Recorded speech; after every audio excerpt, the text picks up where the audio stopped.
The rain fell in sheets against the weathered porch where a lonely widow saved a stray dog, never realizing it would lead her to a new family. Eleanor Matthews stood motionless, watching droplets race down her living room window, each one a tiny reflection of the emptiness that had consumed her life for the past 18 months.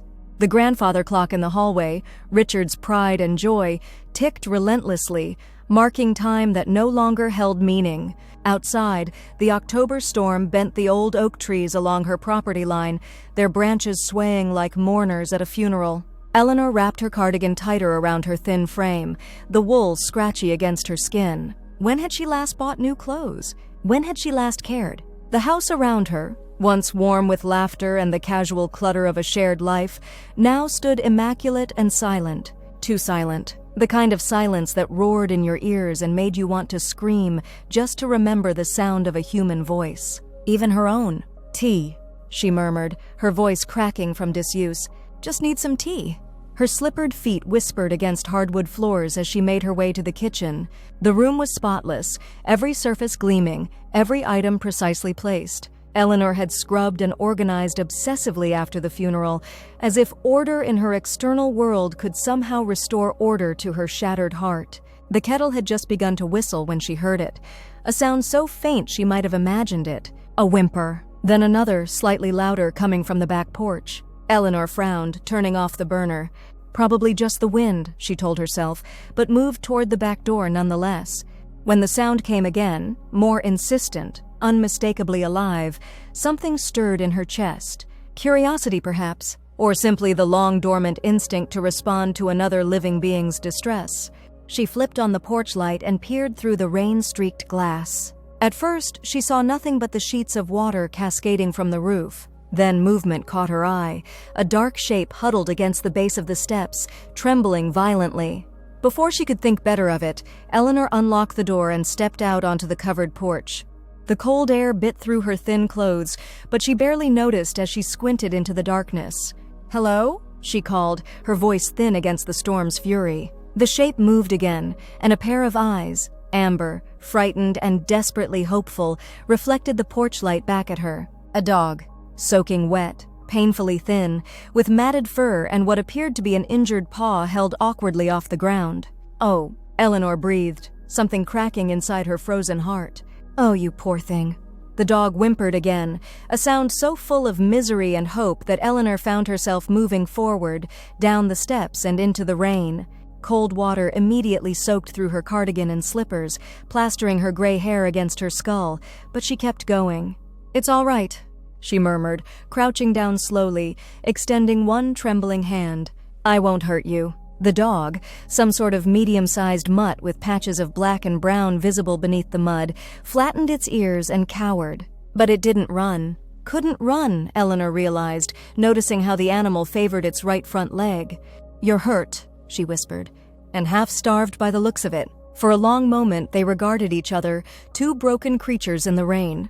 The dog's eyes never left her face, and Eleanor felt something she hadn't experienced in 18 months. A connection.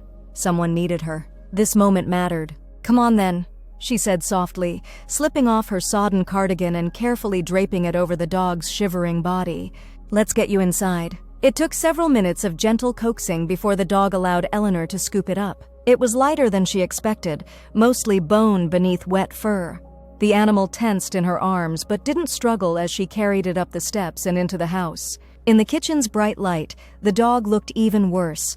Ribs prominently visible, fur matted with mud, and what looked distressingly like dried blood around the injured paw. Male, she noted absently, and young, despite his hardships.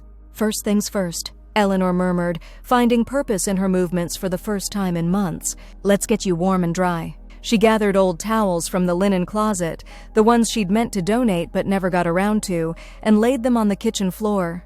With careful movements, she dried the trembling animal, murmuring reassurances when he flinched from her touch. I know," she soothed. "Everything hurts, doesn't it? But you're safe now." As she spoke the words, something shifted within her. When had she last felt safe? Had she ever told herself it would be all right, that the pain wouldn't last forever? The dog watched her with those amber eyes, unblinking, as if he understood exactly what she was thinking. "You need a name," Eleanor said, gently examining the injured paw. It was swollen, with a deep cut across the pad, but didn't appear broken. Just until we find your owners, of course. The dog tilted his head at the sound of her voice. Richard always wanted a dog, she continued, surprised to find she could say her husband's name without the usual stab of pain. I was always the one who said no. Too much mess, too much responsibility. A bitter laugh escaped her. As if any of that matters now. She cleaned the wound carefully, relieved when the dog allowed her ministrations with only the occasional whimper. After bandaging the paw with supplies from her first aid kit, she found herself at a loss. What did dogs eat? What else did he need? Protein, she decided aloud. You need protein. In her refrigerator, typically stocked with just enough food for one person who barely remembered to eat, she found eggs and half a package of bacon. She cooked both, the familiar motions soothing after the adrenaline of the rescue. When she placed the makeshift meal before the dog, he looked up at her as if seeking permission. Go ahead, she encouraged. It's for you. He ate slowly at first, then with increasing enthusiasm. Eleanor watched, a strange warmth spreading through her chest. When was the last time she'd cooked for someone else? When was the last time she'd been needed? Chance, she said suddenly. The dog looked up, licking his lips. That's what I'll call you. Because that's what you took tonight, coming to my door. A chance. Chance's tail gave a tentative wag. That night, Eleanor made a bed for Chance beside the couch with blankets and more towels. She expected him to settle there while she retired to her bedroom, but when she stood to leave, he limped after her, whimpering softly. You want to stay with me? She asked, surprised. Chance's tail wagged again, more confidently this time.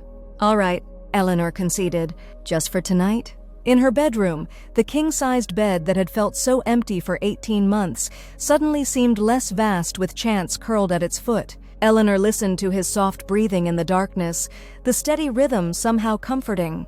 Just until you're well, she whispered to the ceiling. Just until we find where you belong.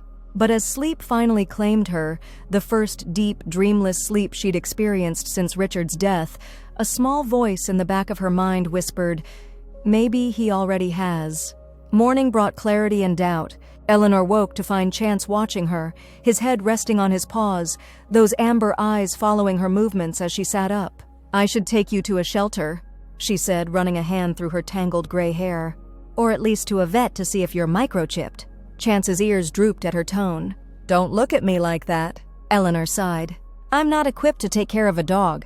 I can barely take care of myself these days. But even as she spoke, she knew she wouldn't take him to a shelter. Not today, at least. The thought of those amber eyes behind cage bars made her stomach clench, and the vet could wait until Monday. It was Saturday. One weekend wouldn't make a difference. All right, she conceded. We need supplies if you're staying even temporarily. The realization that she would need to leave the house, actually drive to a store, interact with people, sent a wave of anxiety through her. Since Richard's death, her world had contracted to the confines of her property, with only occasional necessary trips for groceries. The thought of navigating a pet store, of all places, made her hands tremble. Pull yourself together, Eleanor, she muttered, echoing words Richard had often spoken when she'd faced challenges. It's just a store. Chance followed her around the house as she dressed, his bandaged paw clearly causing him pain, but his need to keep her in sight apparently stronger. When she picked up her purse and car keys, his whole body tensed, tail tucked between his legs. I'll come back, she promised, crouching to look him in the eye. I'm just getting you food and things. I promise I'll come back. The drive to the pet store was an exercise in breathing control. Eleanor white-knuckled the steering wheel, hyper-aware of every other car, every traffic light, every decision point. When had the world become so loud, so fast, so overwhelming? Inside the store, she froze just past the entrance, assaulted by bright lights, colorful displays, and the cacophony of barking from the grooming area. A teenage employee approached her, smile bright beneath a name tag that read, Josh. Can I help you find something? He asked. Eleanor opened her mouth, closed it, tried again. I found a dog. Last night, in the rain. He's hurt and I've never had a... Something in her face must have communicated her distress because Josh's expression softened. First-time dog owner? Don't worry, we've got you covered. Let's start with the basics. For the next 45 minutes, Josh guided Eleanor through the store, helping her select food appropriate for a dog recovering from malnourishment, a comfortable bed, basic grooming supplies, a collar, leash, and even a few toys. Dogs need stimulation, Josh explained as he added a stuffed squeaky bone to her cart. Especially when they're healing. Keeps their spirits up.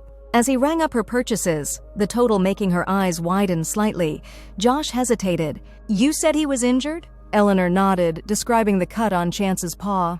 My mom's a vet tech, Josh offered. She works at Lakeside Animal Hospital. If you want, I could ask if she could take a look off the clock. Save you the emergency vet fees this weekend. The unexpected kindness caught Eleanor off guard. When had someone last offered her help without being asked? That would be very kind, she managed. Cool, Josh grinned, typing something into his phone. What's your dog's name? Chance, Eleanor replied, surprising herself with how naturally the name came. His name is Chance. Back home, Chance greeted her with such unbridled joy, despite his injury, that Eleanor felt tears prick at her eyes. When had anyone last been so happy to see her? Look what I got you, she said, kneeling to show him the squeaky bone. His whole body wiggled with excitement as he sniffed the toy, then gently took it from her hand and carried it to the living room rug, where he settled to chew it contentedly. Eleanor unpacked the rest of the supplies, setting up Chance's bed in the corner of the living room, though she suspected he might end up in her room again. As she arranged his food and water bowls in the kitchen, her phone rang, an unusual occurrence these days. The caller ID showed an unfamiliar number. Eleanor hesitated, then answered, Mrs. Matthews? This is Sarah Winters. My son Josh from Pet Paradise gave me your number. He mentioned you found an injured stray. Eleanor arranged to meet Sarah at her house in an hour. As she waited, she found herself tidying up, not the obsessive cleaning she'd done after Richard's death, but the kind of straightening one does when expecting company. She even made a pot of coffee. When the doorbell rang, Chance barked, a surprisingly deep sound from his thin body, and limped to the door beside her, alert but not aggressive. Sarah Winters was a petite woman in her 40s, with Josh's same friendly smile and a no-nonsense manner that immediately set Eleanor at ease. Let's have a look at this fellow, shall we? The examination was thorough but gentle. Sarah cleaned and rebandaged the paw, checked Chance for other injuries, and estimated his age at about 2 years. He's malnourished but not critically, she explained, running experienced hands along Chance's ribcage. The paw will heal nicely with proper care. No sign of a microchip that I can feel, but you should get that confirmed officially. What breed do you think he is? Eleanor asked, watching how calmly Chance submitted to Sarah's examination. Lab mix, definitely. Maybe some shepherd? Hard to tell with mixed breeds, but he's got a lovely temperament. Sarah smiled as Chance licked her hand. Someone trained him at some point. He knows basic commands, see? She demonstrated, asking Chance to sit, which he did immediately, looking eagerly at Sarah as if awaiting praise. Good boy, Sarah said, then glanced at Eleanor. You should try. Hesitantly, Eleanor said, Sit, Chance. The dog immediately sat again, but this time his eyes remained fixed on Eleanor, his tail sweeping the floor in wide arcs. He's already bonded to you, Sarah observed. That's unusual for a stray, especially one who's been mistreated. Mistreated? Eleanor echoed, dismayed. Sarah nodded grimly. These old scars on his flank? Those aren't from living wild. Someone hurt him deliberately. Makes his trust in you even more remarkable. After providing Eleanor with antibiotics for the infection in Chance's paw and making her promise to bring him to the clinic on Monday, Sarah prepared to leave. At the door, she hesitated. You know, we run a support group at the clinic for people who've adopted rescue animals. Many of them have gone through trauma, just like their pets. She smiled gently. It helps to talk with others who understand both sides of the healing process. Eleanor stiffened. I haven't adopted him. I'm just helping until he's better. Sarah's eyes held no judgment. The offer stands either way. Tuesdays at 7. She handed Eleanor a card. Think about it, for both your sakes. That evening, as rain returned to batter the windows, Eleanor sat on the couch with Chance's head in her lap, absently stroking his ears while the television played unwatched in the background. The house felt different somehow, still filled with memories of Richard, but no longer a mausoleum to what she'd lost. What are we going to do with you? She murmured.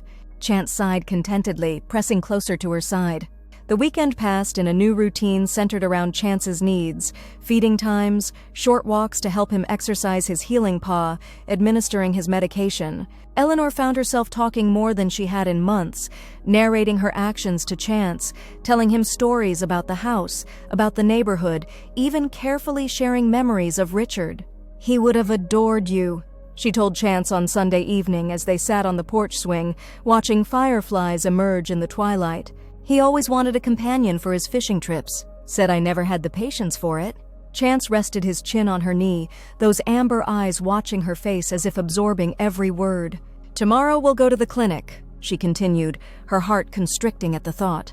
"They'll check for a microchip, put up your photo. Someone might be looking for you?"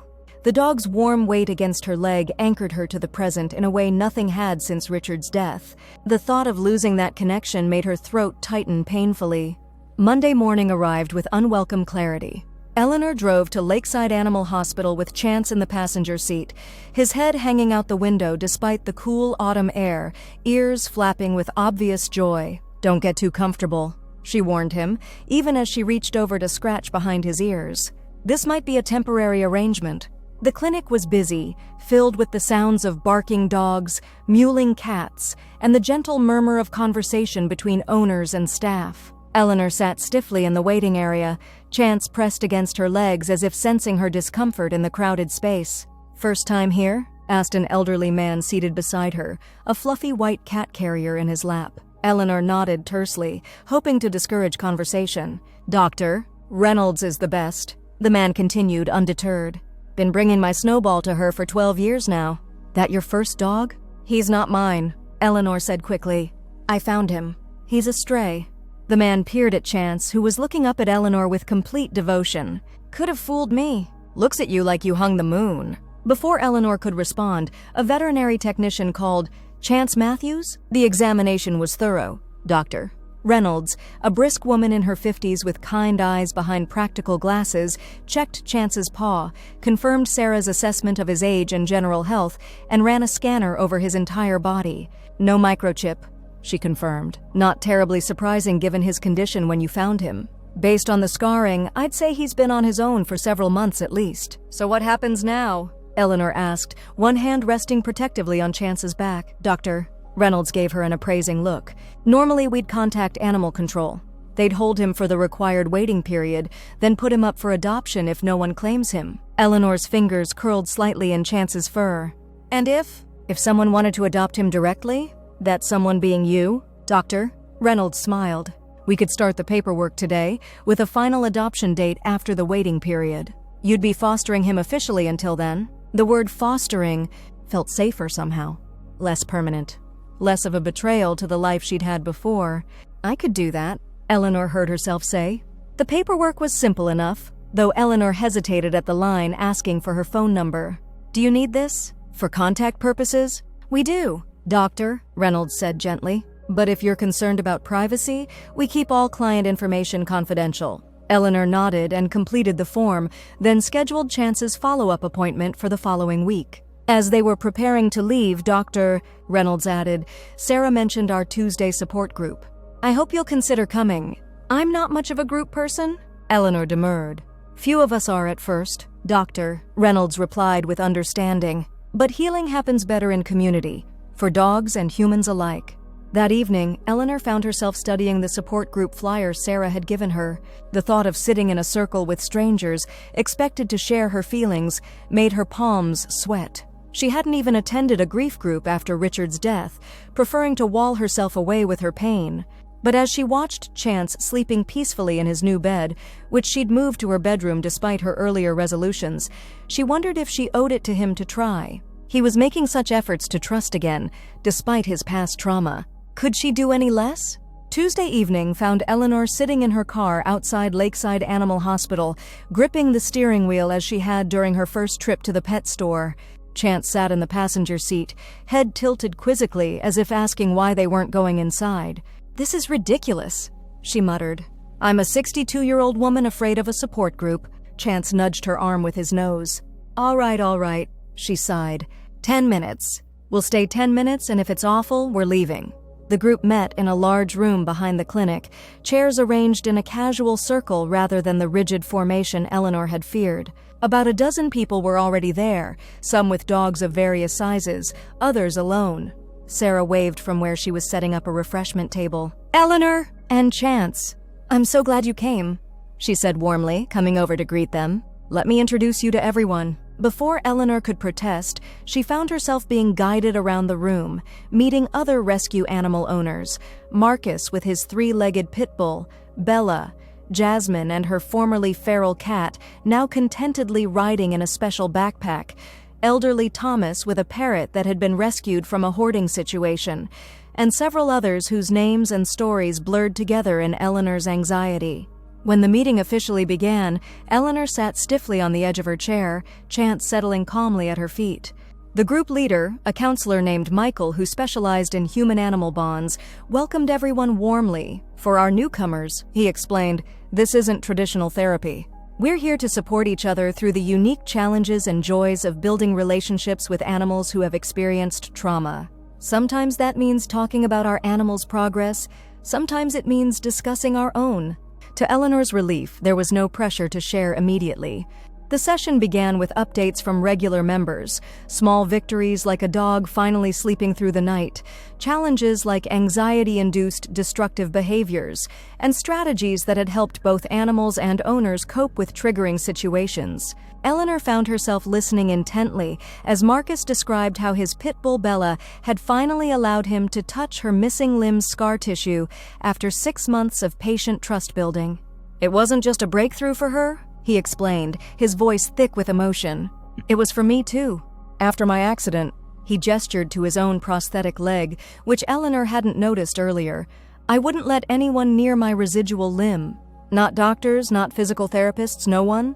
But helping Bella accept her body helped me accept mine." Murmurs of understanding circled the room. Eleanor felt something loosen in her chest, a tightness she hadn't realized she'd been carrying. Near the end of the session, Michael turned to her with a gentle smile. "Eleanor, would you like to share anything about your journey with Chance so far? No pressure, you're welcome to just observe tonight." Eleanor opened her mouth to decline, but found herself speaking instead. "I found him during a storm. Or maybe he found me." She paused, surprised at the emotion welling in her throat.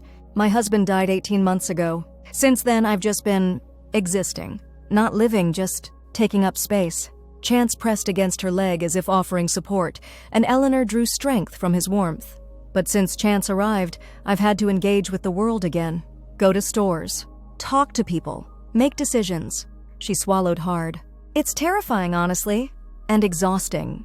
But also, I don't know. Necessary? Like I've been holding my breath for 18 months, and now I'm finally being forced to breathe again." The room was quiet when she finished, but it wasn't an uncomfortable silence. It felt like acknowledgement, like recognition. "Thank you for sharing that, Eleanor," Michael said simply. "Grief can feel like being trapped underwater, can't it? And sometimes it takes something unexpected, or someone like Chance, to pull us back to the surface." After the meeting, Eleanor found herself lingering, accepting a cup of tea from Sarah, and even participating in a conversation with Jasmine about the challenges of reintroducing routine into a life that had lost its structure. "My husband handled all our scheduling," Eleanor admitted. "The bills, the maintenance, the social calendar. After he died, I just stopped. No routine, no structure." Jasmine nodded in understanding. "When I got sober 3 years ago, I had the same problem. My whole life had revolved around drinking. Without it, I had no idea how to organize my days." She scratched her cat's ears as she spoke. "Adopting Luna forced me to create new patterns. Her needs came first, which meant I had to get my act together." When Eleanor finally left, she had 3 phone numbers in her contacts: Sarah's, Jasmine's, and Marcus's, and a curious sense of lightness. The world hadn't magically become less intimidating, but somehow knowing others were also navigating its challenges made it seem more manageable. "That wasn't so bad, was it?" she asked Chance as they drove home. His contented sigh from the passenger seat seemed answer enough. As autumn deepened into winter, Eleanor and Chance settled into a routine that gradually expanded Eleanor's world. Daily walks grew longer as Chance's paw healed completely, introducing her to parts of her neighborhood she'd forgotten existed. The waiting period for adoption passed without any claims on Chance, and Eleanor signed the final papers with a mixture of trepidation and joy. He's officially yours now. Doctor, Reynolds said, smiling as she handed over the documentation. Though I think he decided that the night he showed up on your porch. The Tuesday support group became a fixed point in Eleanor's week, a commitment she honored even on days when leaving the house felt impossible. She learned that showing up for Chance meant showing up for herself as well, a concept that would have seemed selfish before, but now felt like necessary survival. In early December, Sarah approached Eleanor after a meeting. We're organizing a holiday volunteer event at Riverside Senior Living. Several of us bring our therapy-certified pets to visit the residents.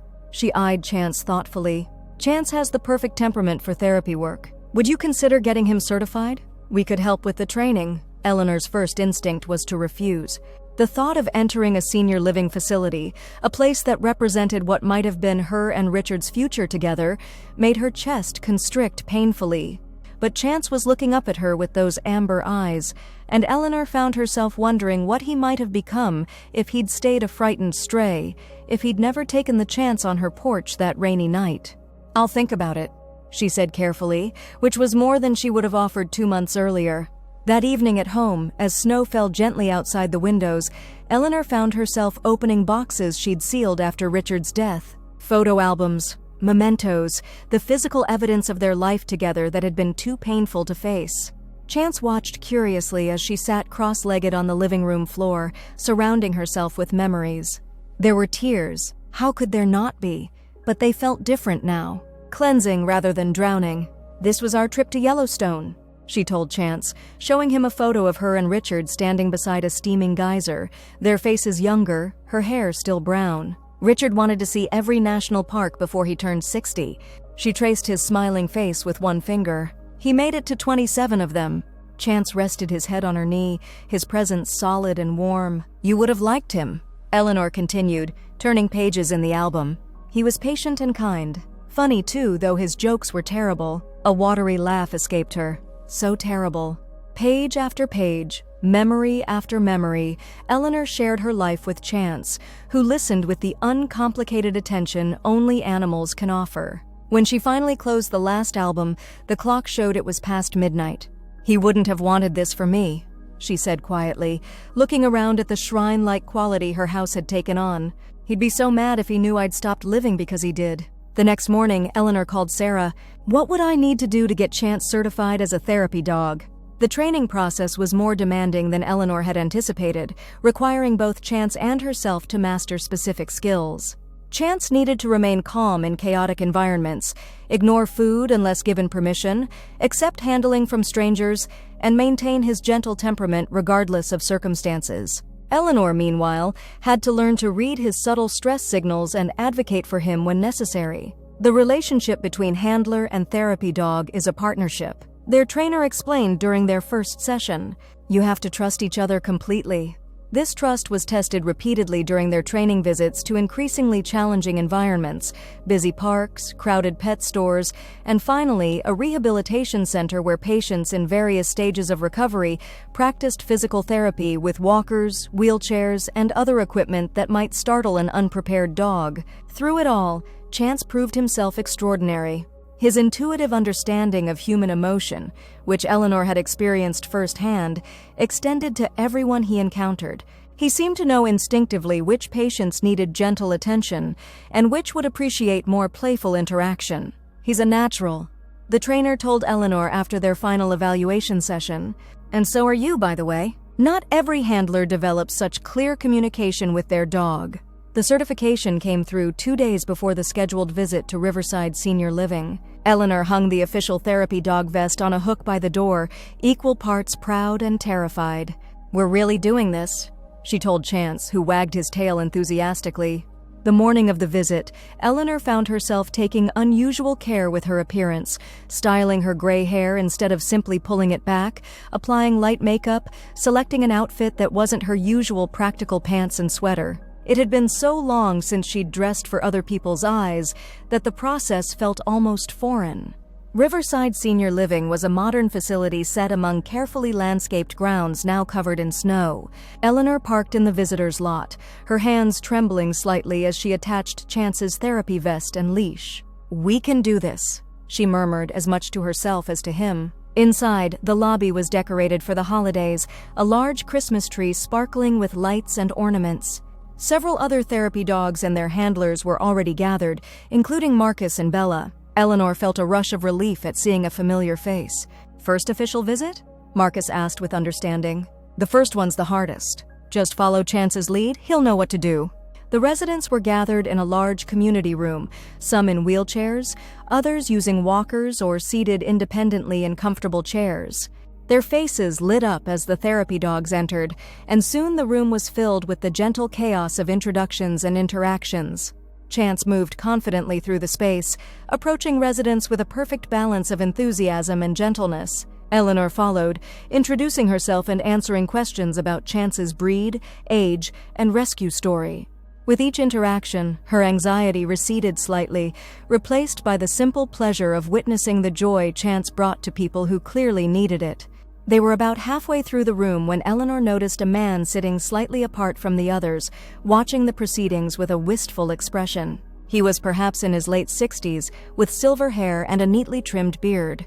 His right arm rested in a sling, and a walking cane leaned against his chair. Before Eleanor could decide whether to approach him, Chance made the decision for her, gently tugging the leash in the man's direction. "Looks like my dog has chosen our next visit," Eleanor said as they reached him, attempting a friendly smile. "I'm Eleanor and this is Chance." The man's face transformed with a smile that crinkled the corners of his eyes. "David Peterson?" He introduced himself, extending his left hand to shake hers. "And I'm honored to be chosen."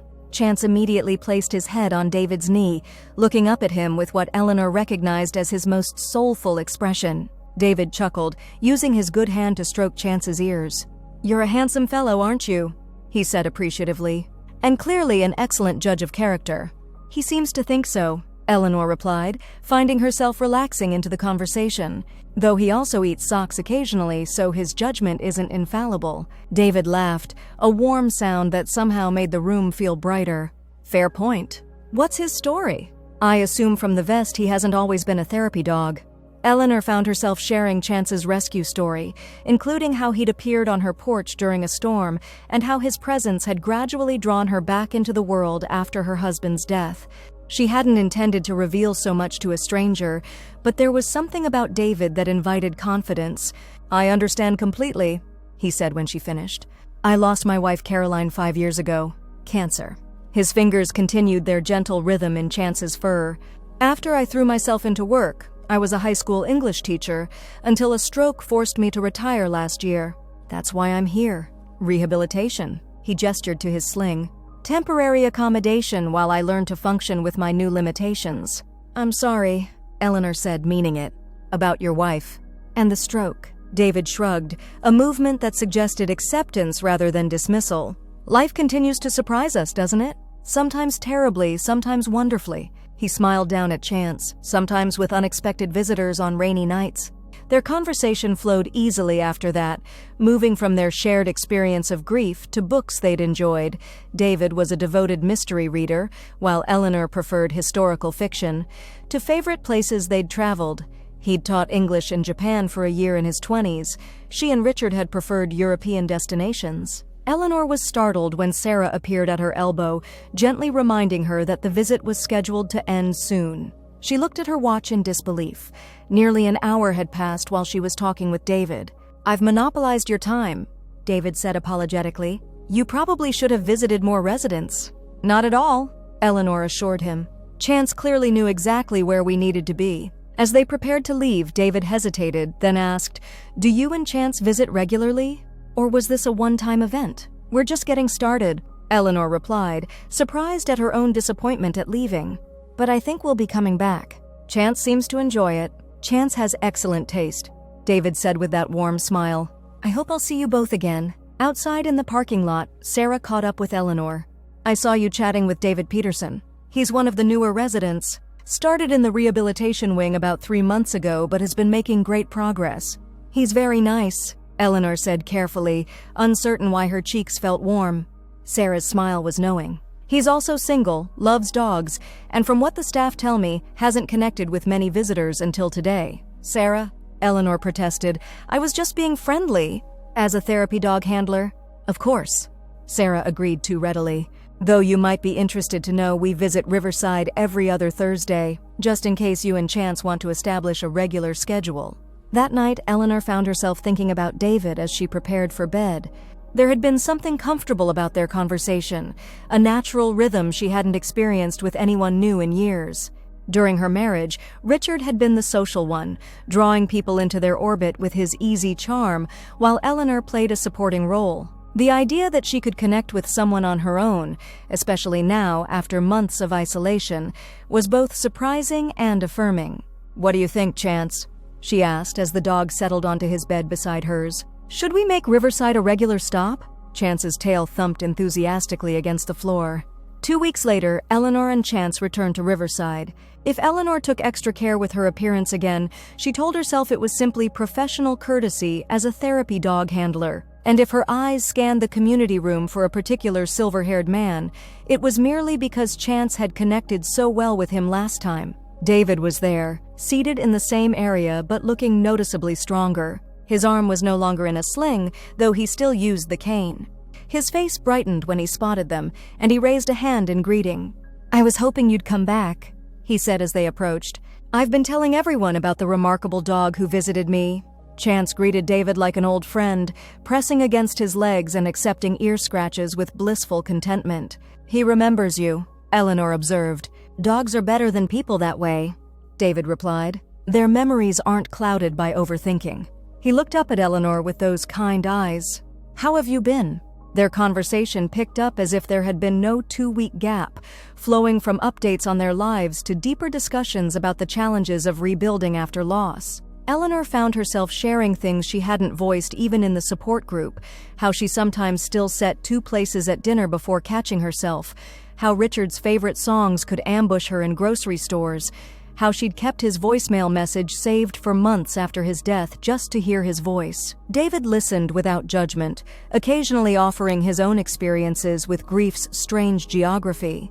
"It's not a linear journey," he said thoughtfully. "More like a spiral. You keep coming back to the same points, but hopefully from a different perspective each time." Before Eleanor left, David hesitated, then said, "I don't want to be presumptuous, but would you consider visiting sometime when you're not on official therapy dog duty? The facility has a nice cafe, and I've been told their cinnamon rolls are exceptional." Eleanor felt a flutter of panic, followed by a warmth she hadn't experienced in years. "I'd like that," she heard herself say, though Chance might be disappointed to be left out. David's smile could have lit the room. "Then we'll have to find a dog-friendly option for another time. But for now, maybe coffee next Tuesday? Around 10? As Eleanor drove home, her emotions swirled in a complex mixture of excitement and guilt. Was she betraying Richard by enjoying another man's company? By looking forward to seeing him again? "What am I doing, Chance?" she murmured as they pulled into her driveway. The dog looked at her with those trusting amber eyes, offering no judgment, only acceptance. That night, Eleanor dreamed of Richard for the first time in months. In the dream, they were sitting on their porch swing, much younger, watching fireflies rise from the lawn at dusk. Dream Richard turned to her with his familiar smile. "You're doing well, Ellie," he said, using the nickname only he had ever used. "Better than I expected, honestly." "I miss you," Dream Eleanor told him. "Every day." "I know." He squeezed her hand.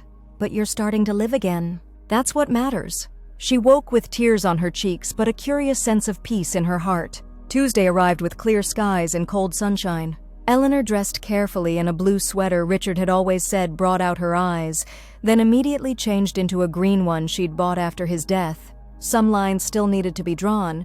The cafe at Riverside was cheerful and bright, with large windows overlooking a snow-covered garden where birds flitted between feeders. David was already seated at a corner table when Eleanor arrived, a steaming mug in front of him and another waiting across from him. "I hope you don't mind," he said as she joined him. "I ordered for both of us. Earl Grey with lemon, right?" Eleanor blinked in surprise. "How did you remember that?" David's smile was slightly bashful. "I pay attention to the things that matter." Their conversation over coffee and indeed exceptional cinnamon rolls ranged from childhood memories to favorite books to the challenges of adapting to new circumstances. David spoke candidly about his rehabilitation, the frustration of relearning tasks that had once been automatic, and his determination to return to independent living. "The doctors say I'm making excellent progress," he explained. I should be able to move back to my house by spring with some modifications. My daughter Jennifer has been helping coordinate everything. You have children? Eleanor asked, realizing how little she actually knew about him. David nodded. Just Jennifer. She's 34, lives about an hour away with her husband Mike and their twin boys. His expression softened with obvious pride. The boys are 6 now, absolute whirlwinds of energy. They visit every Sunday. That sounds wonderful, Eleanor said, a wistful note in her voice. Richard and we couldn't have children. It was a medical issue on my side. She stirred her tea unnecessarily. It was our great regret. David reached across the table and briefly touched her hand, a gesture of understanding rather than pity. Family comes in many forms, he said gently. Sometimes by blood, sometimes by choice. As their coffee date, for that's what it was, Eleanor admitted to herself, drew to a close, David asked, "Would you consider joining me for lunch sometime? There's a wonderful little Italian place not far from here that Jennifer takes me to occasionally. They have a heated patio that's dog-friendly, so Chance could join us." Eleanor felt a moment of panic at the thought of an actual restaurant date, something she hadn't experienced since Richard's death. But Chance's face appeared in her mind, his expression seeming to ask what she was so afraid of. "I'd like that," she said, and was rewarded with David's warm smile. Over the following weeks, Eleanor's world continued to expand. Regular visits to Riverside with Chance evolved into coffee dates with David, which led to lunch at the Italian restaurant, where Chance charmed the staff, into providing him with his own bowl of plain pasta, which eventually led to David inviting her to meet Jennifer and her family during their Sunday visit. "Only if you're comfortable with it," he assured her. "No pressure at all." The thought of meeting David's family sent Eleanor into a tailspin of anxiety. What would they think of her? Would they resent her presence in David's life? Was she ready to be introduced as whatever she was to David? She brought these concerns to the Tuesday support group, where they were met with understanding rather than judgment. "When I started dating after my divorce, introducing new partners to my kids felt impossible," Jasmine shared. "I was convinced they'd hate anyone who wasn't their dad. But kids are more adaptable than we give them credit for. And so are adults," Marcus added. "When my partner first met my parents, I was a nervous wreck. But my mom later told me she was just happy to see me happy again after my accident." Bolstered by their encouragement, Eleanor agreed to join David's family gathering that Sunday. She considered leaving Chance at home, but ultimately decided his presence would provide both comfort and a potential conversation starter if awkward silences arose. Sunday arrived crisp and sunny, perfect winter weather. Eleanor, dressed in casual but neat attire, attached Chance's therapy vest, which, while not necessary, seemed to put people at ease around him, and drove to Riverside with her heart pounding in her throat. Jennifer Peterson turned out to be a warm, practical woman with her father's kind eyes and an immediate affinity for Chance. Her husband Mike was quietly supportive, and the twins, Ethan and Alex, were indeed whirlwinds of energy who declared Chance the best dog ever within minutes of meeting him. "Dad's told us so much about both of you," Jennifer said as they settled in the facility's private family room. The boys have been counting the days until they could meet the famous therapy dog. The afternoon passed more easily than Eleanor had dared hope.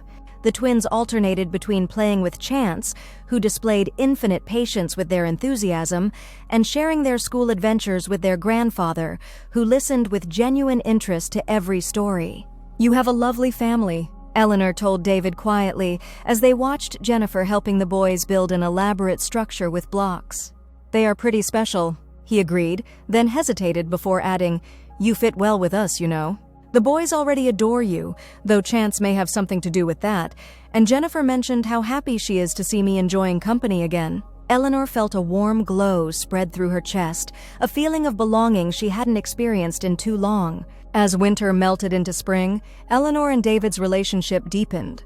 They established routines: Tuesday coffee after the support group, Thursday therapy visits at Riverside, Sunday family gatherings with Jennifer and her family, and Saturday lunches at the Italian restaurant with Chance. Between these fixed points, they talked daily by phone, sharing the small details of their lives that gradually weave two separate existences together. In late March, David received clearance from his doctors to return home.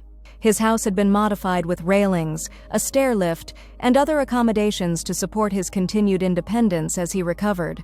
"Would you and Chance like to see it?" he asked Eleanor during one of their coffee dates. "Before I move back next week?" Jennifer's been handling all the renovations, and I'd love your opinion. David's house was a charming craftsman bungalow on a quiet street about 20 minutes from Eleanor's home. Jennifer met them there with the keys, gave them a quick tour of the modifications, then tactfully left them to explore on their own. "It's lovely," Eleanor said sincerely, as David showed her through rooms filled with books, comfortable furniture, and photographs documenting a life well lived. She paused before a large wedding portrait, studying the young David and a beautiful woman with Jennifer's smile. "Caroline?" David nodded, a gentle sadness crossing his features. "Our wedding day. 37 years ago." Eleanor touched the frame lightly. "She was beautiful." "She was," David agreed. "Inside and out." He was quiet for a moment, then added, "I've been thinking about something she said near the end. She made me promise not to turn her memory into an anchor that would drag me down. At the time, I couldn't imagine ever wanting another life. But now—" He turned to face Eleanor directly, taking her hands in his. "I'm not trying to replace what I had with Caroline, just as I know you're not looking to replace Richard. But I found something with you that I never expected to find again. Connection, understanding, joy." Eleanor felt tears welling in her eyes. "I've found that too," she whispered. "I'm not asking for any grand commitments," David continued. "Just acknowledgement that whatever this is between us, it matters. It's real, and I'd like to see where it might lead." As if sensing the emotional importance of the moment, Chance pressed against Eleanor's leg, his solid warmth a reminder of how far she'd come since that rainy night when a stray dog chose her porch. "I'd like that too," she said, squeezing David's hands. "Very much." By summer, Eleanor's life had transformed almost beyond recognition. The isolated widow who had once barely left her house now divided her time between her own home and David's, helped coordinate the therapy dog program at Riverside and 2 other facilities, and had become Grandma Eleanor to Ethan and Alex, who adored both her and Chance with equal fervor. On a warm July evening, Eleanor sat on David's back porch, watching fireflies rise from the lawn while Chance dozed at her feet. David emerged from the house carrying 2 glasses of lemonade, moving with increasing confidence as his rehabilitation continued to progress. "Penny for your thoughts?" he asked, settling beside her on the porch swing. Eleanor accepted the lemonade with a smile. "I was just thinking about how much has changed in less than a year. Last summer I was barely existing, just going through the motions." David nodded in understanding. "And now?" "Now I'm living again," she said simply. "Because a stray dog showed up on my porch during a storm. Chance does deserve most of the credit," David agreed with a chuckle. "Though I like to think I've contributed something to your happiness as well." Eleanor leaned against his shoulder, content in a way she'd once thought impossible. "You have more than something. You, Jennifer, the boys, you've all become family to me." David's arm wrapped around her shoulders, his touch warm and secure. "That's exactly what you are, Eleanor. Family." Above them, stars began to appear in the darkening sky, and Chance sighed contentedly in his sleep. Eleanor closed her eyes, feeling the gentle rhythm of the porch swing, the weight of David's arm around her, and the profound certainty that sometimes the most unexpected detours lead exactly where we need to go. A stray dog, a rainy night, a moment of compassion.